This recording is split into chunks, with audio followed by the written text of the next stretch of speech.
Welcome to the Movers and Shakers podcast, where real students are doing real deals in the world of multifamily real estate. I'm Vince Gethings, the owner of the Wheelwell Profits Academy.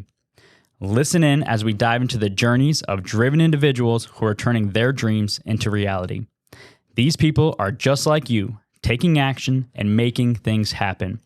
If you enjoy the show, please like, subscribe, and if you're ready to take action, check us out at wheelwellprofits.com to learn more about our incredible community. Let's get started. This is Movers and Shakers, where we interview the upcoming generation of make it happen multifamily investors to share their story. Welcome to the Movers and Shakers podcast. My name is Gino Barbaro, co-founder of Jake and Gino, multifamily investor, educator, father, mentor, and I am joined today by my co-host, my brosif, Mr. Joshua Ryan Rusin, the community director of Jake and Gino. Mr. Josh, how are we doing today, bro? Doing well, Gino. Excited we got a local Knoxville guest on today and really making it happen, and even more excited about the Jake and Gino community event we have going on this weekend. Gino, how about yourself? I'm doing good. Josh, talk about the weekend. What's going on this weekend? This weekend, we have our Manage Right boot camp. So we're going to have our students come out to Knoxville, Tennessee to be immersed in multifamily for a weekend, to really spend the weekend getting that hands-on experience that's really hard to get from a book, to see the systems they're learning in action. I mean, Gino, do you have anything else to add to that? Well, remember the proprietary framework? I got my three fingers up here. It's to buy right, manage right, and finance right. This weekend is all about manage right. It's all about looking at the systems that we implement to manage these deals. And it's all on the buy right also, how you get into these deals by buying them right. So it's going to be a great weekend. It's all about networking. It's all about, I was talking with our guest off the air. It's all about having fun in real estate. And part of having fun is networking and creating those relationships and those connections. So we always forget about that. We think about just the grind part. Let's enjoy it. Let's make real estate part of our lifestyle. And let's have fun and make money at the same time. Couldn't agree anymore. It's going to be an action-packed weekend. Actually, a little bit of our guests. So we have Harper Jones on today. So a little bit about Harper. He is a recent graduate of the University of Tennessee, Knoxville, with a major in finance. He's been in real estate for the past 3 years, starting in wholesaling and flipping, and now venturing into the multifamily space. To date, Harper has flipped 50-plus properties since fall of 2016. Harper decided to go the route of multifamily for the long-term wealth and tax benefits it offers. His company, Aerodor, currently has 75 units under its belt. Harper, man, welcome to the show today. How are you? Doing well. Thanks for having me. Excited to be here. So Harper, you're 22 years old, man. Let's take it back to 19. It's 2016. Why real estate? How did you get started? How did you find real estate? Let's talk a little bit about that. Yeah, sure. So back there, fall 2016, prior to that, I was trying to look around at, where the wealthy people had, started building their wealth. And so I looked, insurance, real estate, all those realms, ended up landing on real estate. So, started the short-term route, flipping and wholesaling to get some capital. And honestly, I was a little nervous at first to venture into the rentals. I didn't want to have the calls in the middle of the night and, things like that. But really, I think that was a short-term mindset. But it took me a year or two to try to understand that, the real wealth's not built flipping and get one check. It's getting those monthly checks from, multifamily, real estate. Harper, why did you go to college? Well, I thought that it would benefit me much more than it actually did. And two, my family, that's just kind of like, how it was. I was a culture in our family to go to college. I followed. And then, 2 years in, I started to have a little bit of success or whatever. And then maybe 3 years in, I was so far in, I just decided to finish, what I had started, even though, I'm taking calls in between classes or emailing and working on deals, sitting there. I didn't really even know what was going on in class. So I just wanted to finish, get the paper. What would you have done differently? If knowing now what you know now, would you have gone to school or would you have taken a different route? What I probably would have done is met with more mentors, paid for some education to try to see if that was the right fit for me. Because I'm not saying college as a whole is a mistake to do, but I think the route that I'd went, yes, it could benefit me, and yes, I could network doing that. But I think my time would be better well spent out in the real estate space and out networking and going to events like the Money Mixer down in Jacksonville and hanging out, at G-Dad's house. It was a lot of fun, but just like that one weekend, I would almost say I learned more than a whole semester of college because you're asking the people who are doing the real deals and really building something for themselves and their families. And that's what I want to do. So let's talk about that weekend real quick. What did you get from that weekend? What did you learn that you really can't learn in college? And what is really powerful from doing that in real estate, networking with people like that? Yeah, I would say the one thing is you have some people that are, actively doing deals and have built something over time. So they're very vetted. And when we're down there, like walking that one property or the two complexes, we're pointing out specific things that were going on there where, like in a classroom, you just cannot be taught, just different things about a unit. Oh, here's how we change these little minute details in the unit. And here's how we generate more rent. And then, here's how we end up managing that every month and implement all these little things. It's just hard to be able to get the real world experience, I guess, so to say, in a classroom. You kind of got to be out there and do it. You learn the best, not from reading, but from doing and watching other people and then doing it yourself. I am a proponent of college. My oldest daughter is going to college. I just think somebody who's flipped 50 homes while he's going to college, people don't flip 50 homes in their entire lives. So I can imagine if you weren't going to school, you probably would have flipped 75 or 100 homes. It would have accelerated that. And the other thing is that I found very interesting was you love whole life. Let's just jump into whole life 30 seconds because I know that's like your passion right now. And it really dives into the real estate space also. Yeah, sure. So whole life dividend paying policies, insurance. So I had come upon this a handful of months ago. I've done quite a bit of education, reading maybe 5-6 books, hopping on some calls with different insurance agents who understand the niche of infinite banking, so to say is what it's called. So, once we clear some positions here, I'm probably going to start up a pretty big policy, maybe put 75 to 100K in premiums every year. Now, someone may say, well, that's stupid. Why would you put money in whole life? But I'm looking at it as a vehicle to accelerate the returns and flow the money through whole life, not look at it as an investment, but to flow it through there and then to the, real estate there to accelerate the returns. And, I'm happy to talk further on that at a later point, but I think that'd be another podcast in and of itself. That is a total podcast in and of itself. And the reason why I mentioned that is I had met you in March down at the Money Mixer in here in Jacksonville. We were speaking about it. And I was like, most people in their 40s and 50s don't understand the concept of how powerful it is. So I was really impressed about the whole infinite banking concept that you had a real great grasp of it. You want to, Josh, you want to just jump into his first deal? Let's talk about his first deal, how he got into it. Yeah, Harper, so let's talk about it. You did a 35 unit recently. I would love to learn how you found the deal, how you financed it, some of the challenges, what the opportunity was with the deal. Let's hear it all. Okay, and there's a few complexes we took down, some smaller ones, and then the 35 is the one that we had syndicated and rounded up some money. But there is the 6 unit, which was our second acquisition back in late May. I'd like to talk on if that's all right. That'd be great. Yeah, let's rewind back to then. Okay, so that was a 6 unit. That's when we were still doing a lot of direct mail, and we are now. But we happened to send some direct mail, and the owner had a 6 unit. So we ended up negotiating, getting terms with that. The numbers on that 6 unit we had bought for $285K last May with the $10,000 seller credit. So we put about $90,000 down in equity for closing costs, reserve account, and down payment. Now, we got in there. There was a good value add with raising rents, and we went in there, rehabbed 2 units real nice, probably spent a little bit more money than we should, and the time I was a little bit longer. All to say, I guess it was about 8 months later, we refinanced in January, and we refinanced and it appraised at $415,000. So we pulled out a $93,000 check. So we pulled out $90,000 of all the money we put in, plus another $3. Now we did have to reimburse for a few of the rehab and some other stuff, but the bottom line, we returned about 80% of not only my capital, but the partner's capital within that deal. So we had one investor also come in passively. How did you find the deal? Yeah, that was just direct mail. We had sent the letter. The guy had called in, and then we kind of built a relationship from that and went out and saw the property, and probably took maybe another 15 to 30 days to come to terms. And what were the big learning lessons on doing that first deal at that 6 unit? Yeah, I would say some of the bigger learning lessons is really verifying, all the numbers, like how long they've been there, security deposits, current work orders, who's paying utilities, all those things like that. We got an inspection and did all that stuff, but really, I would say there's a lot of things at the beginning. I guess at the acquisition, we learned a ton, but we also had some mentorship by our side.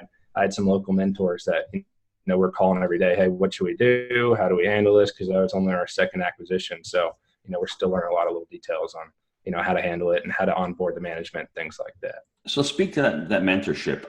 What would have happened if you didn't have that mentorship? Would you have been able to close the deal? Would you have made much bigger mistakes? Well, I can tell you, we definitely wouldn't have returned that 90,000 in 8 months.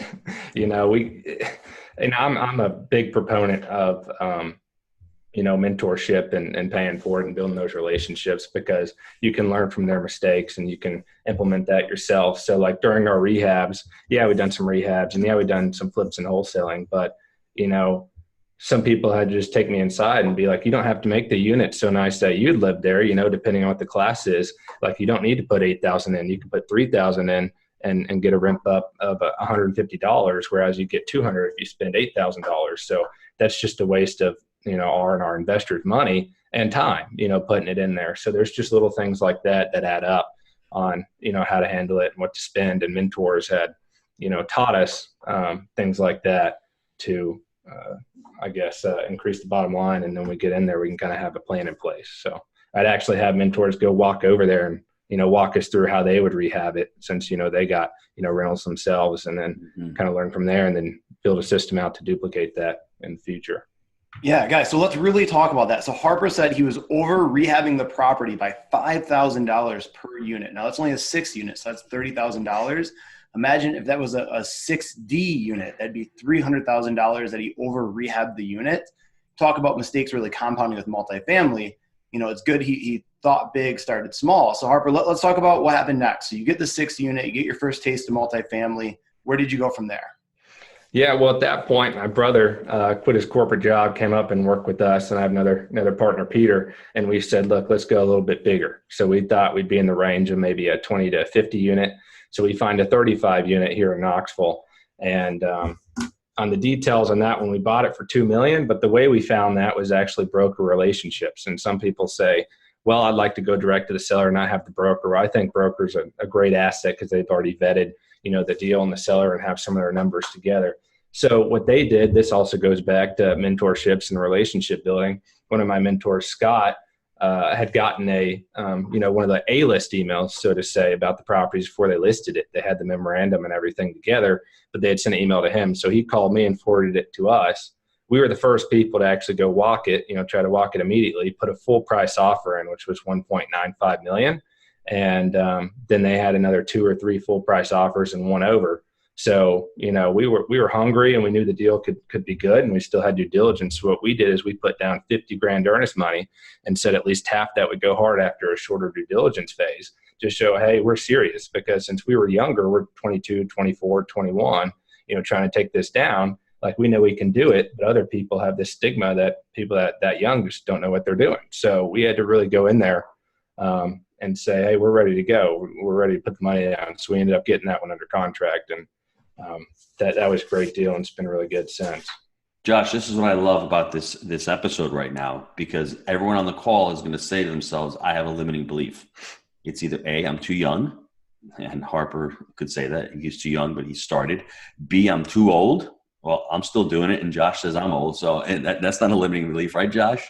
Right. And I think C is not having money, right? I mean, everyone says, well, I need money to get into real estate. The biggest thing that I hear from our students is I either have to save money for a down payment, or I'm going to wait till the market corrects and then I'm going to get into it. So let me talk 1 minute about that. If you wait till the market corrects and you don't have a team in place, or you're not educated, you're going to miss the boat, just like you've missed the boat for the last 5 years. So when I tell people it's always the time to be in the market, because a deal is not going to fall in your lap unless you are educating yourself, unless you're building teams, unless you're like Harper out there making those broker relationships, walking the properties, putting in LOIs, becoming creative with those deals. I think that's really important. So too young, too old, lack of money, that didn't stop Harper. What do you think, Josh? Yeah, I think Harper's the classic case of education times action equals results, and then just overcoming anything that comes his way, always reaching up. I mean, clearly there's those that have the results he wants, and you can learn from them. Success leaves clues. Harper, what I want to hear more about is this 35 unit. So you got it, you acquired it, $1.95 million.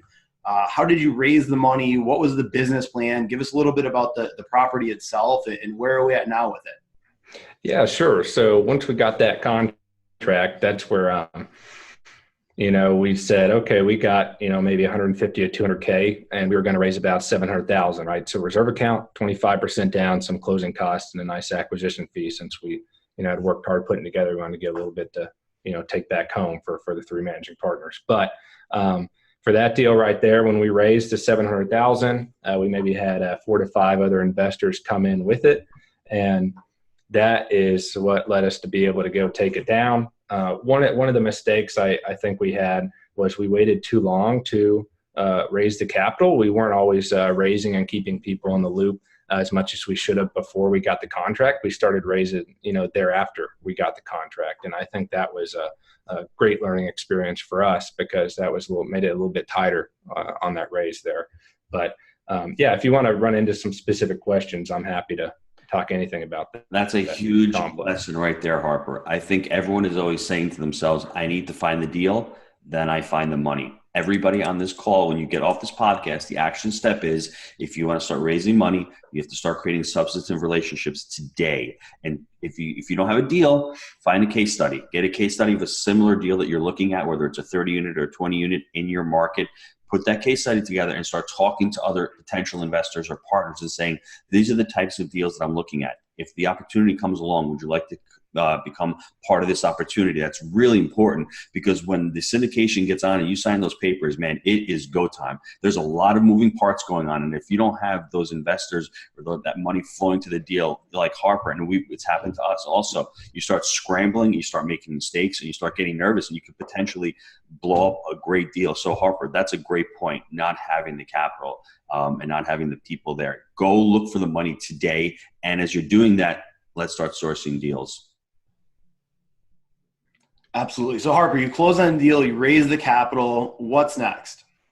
Yeah. So once we closed on that deal there, well, here's another lesson that we for sure learned. We also had some banking relationships, but we relied too much on one single bank that we used for the first 2 deals. So what we did there is we just assumed that, hey, we gave you a first deal, gave you a second deal, let you have favorable terms as a bank. Hey, we're going to give you this nice 35 unit bread and butter. And I think their basket was a little bit fuller, so to say. And since we were also younger, they were wanting our investors to also PG or personally guarantee the loan. And we said, hell no, we don't want you personally guaranteeing that because they're passive and we're active. We want to take the liability there. And they didn't want to work with us or maybe do pro rata. So I guess the lesson there is we needed to talk to, 3 or 5 banks and try to keep them in the mix as long as we could. So what happened was we assumed one bank. They kind of verbally said they would do it. And there's a little bit of miscommunication. They would have done it, just not on the terms we wanted. So then we started looking for other banks. And this was, a week or 2 in or whatever. So at that point, that was another thing that added to the raising the capital is like we should have been doing this, months ahead of time. And just prep them for it. So when it comes, hey, everything's already ready to go. Try to keep more in the mix. So that's definitely something that we're doing differently on the following deals, that come up. So, and Harper, let me ask you a question. Do you think you outgrew that bank? Is that one of the reasons why? Because maybe if you start outgrowing the bank, almost like a property management company, you have a 6 unit and 8 unit, all of a sudden you outgrow it and go to a 40 unit. That property management company might not even be able to handle your deal. So it's always out there making those relationships, correct?